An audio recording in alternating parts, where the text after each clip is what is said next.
Okay, time for the end of day wrap, and after a hugely important, what was it yesterday, day 15? We're into day 16 now today. I think the fatigue button was hit for me a little bit yesterday.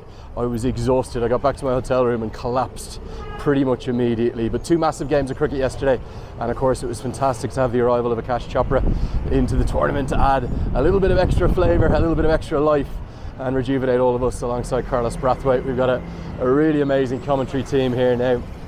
So yeah, massive day yesterday, really important in terms of a couple of different sides' chances. And Sudha Prashim, well, the evening, their juggernaut just kept rolling on. It's left the Chitwan Rhinos, Namaskar. It's left the Chitwan Rhinos in a very difficult position. They're now one of 3 sides that are left relying upon the Janakpur Bolts winning today. Still only the one side actually knocked out of the competition, that's Karnali, but we do have 3 of our qualifiers because of that Sudha Prashim result. Sudha Prashim obviously unbeaten, they are top of the table, and they are absolutely certain, almost Namaskar, they're almost certain of being into that grand final, or at least have 2 chances of the grand final on December 13th, the way in which they are playing. Namaste. And what a performance it was by the Sudha Prashim side. Chris Lynn finally came to the party. I do worry about his, I think it's a hamstring that he struggled with. He went off retired hurt, ended up having a sub fielder for the entirety of the second innings. Namaskar.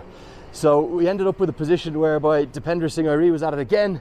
He picked up, well, a ludicrous run out, frankly. I'm just really hoping that Dawid Malan doesn't tell his former England teammates about how good Dipender Singh Ari is in the field, because that might just upset things for the Wankhede on February 7th or February 8th or whatever day it is as the T20 World Cup gets going. But yeah, the Tiger was at it again.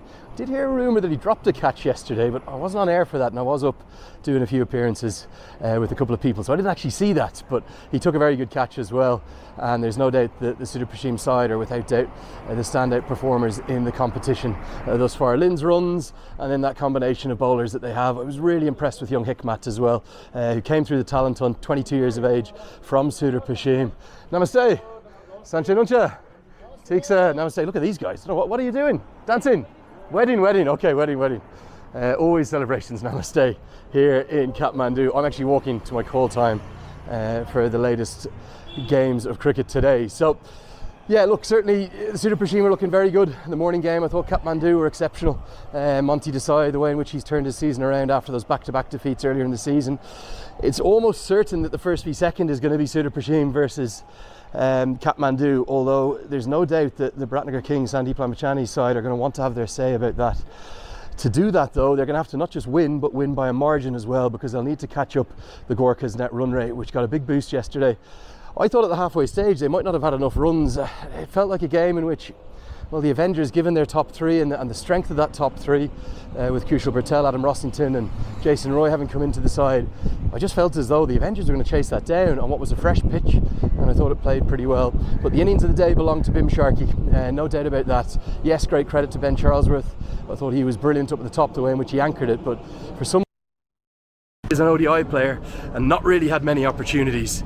Well, I'll tell you something, Bhim Sharki played the innings of his T20 life. It was not only his career best, it was also his T20 best of any kind, and I just thought he played so wonderfully well. He threw caution to the wind, attacked right from the off, and single-handedly changed the course of the game.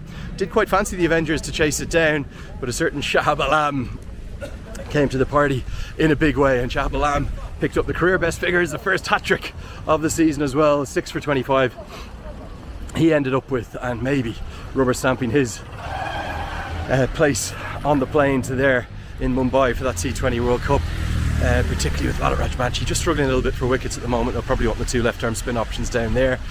But yeah, for Kushal Malla in that evening game, I didn't touch on it yet, but that drop catch of Chris Lynn, how costly was that? And certainly his side are now one of 3 teams left relying upon other results to stay in the playoff picture. For the Lumbini Lions today, well, they control their own fate. If they do win, they will be through, and they will take the 4th and final qualification spot. And then on the Saturday and Sunday, the 3 final games of the group stages will purely be playing out solely for the playoff spots in terms of whether you finish 1st, 2nd, 3rd or 4th. Remember, 1st and 2nd get 2 chances to go to that grand final. So yeah, we're very much into the finishing straight, but do not rule out the Janakpur Bolts. Remarkably, despite losing their first 3 games, they actually control their own fate, and they've also picked up that little bit of momentum with that big chase in their last game. So that's going to wrap it up from me. Big game today. I'll try to get this up as soon as I can, and I'm sorry for the fatigue that's kicking in. I promise you that it's been full on. So I'll be with you very soon, and we'll catch you live on it.